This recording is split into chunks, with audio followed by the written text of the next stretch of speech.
A reading from the second book of Kings.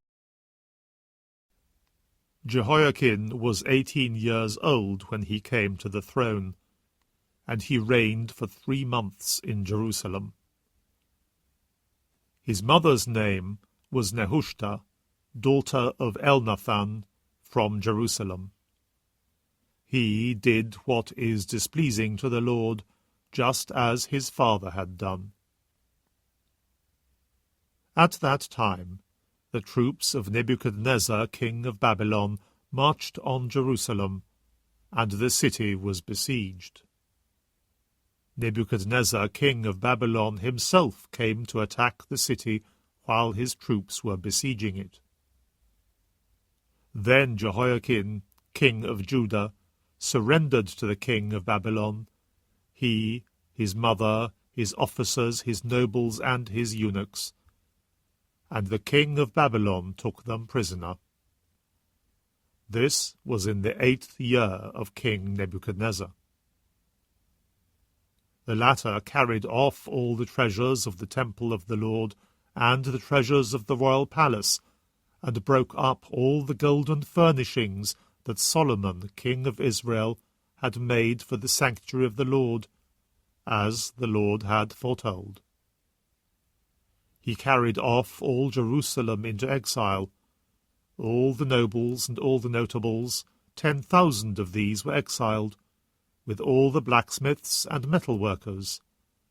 Only the poorest people in the country were left behind.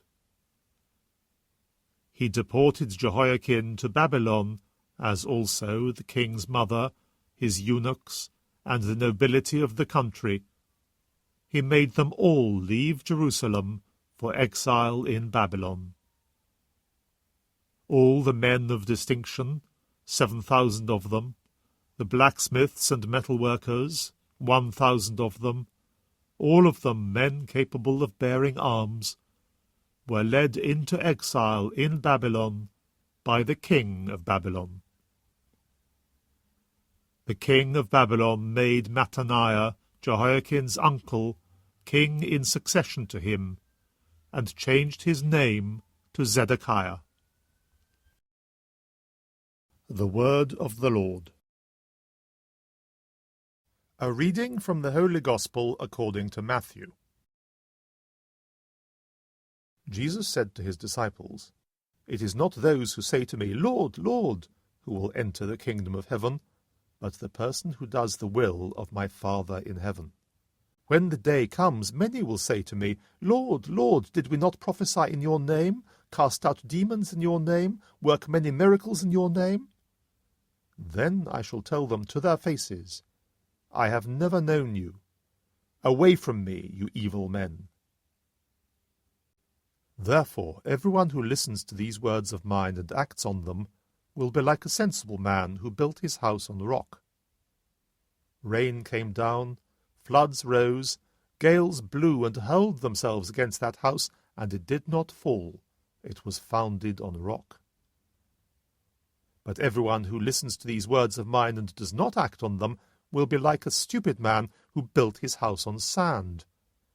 Rain came down, floods rose, gales blew and struck that house, and it fell.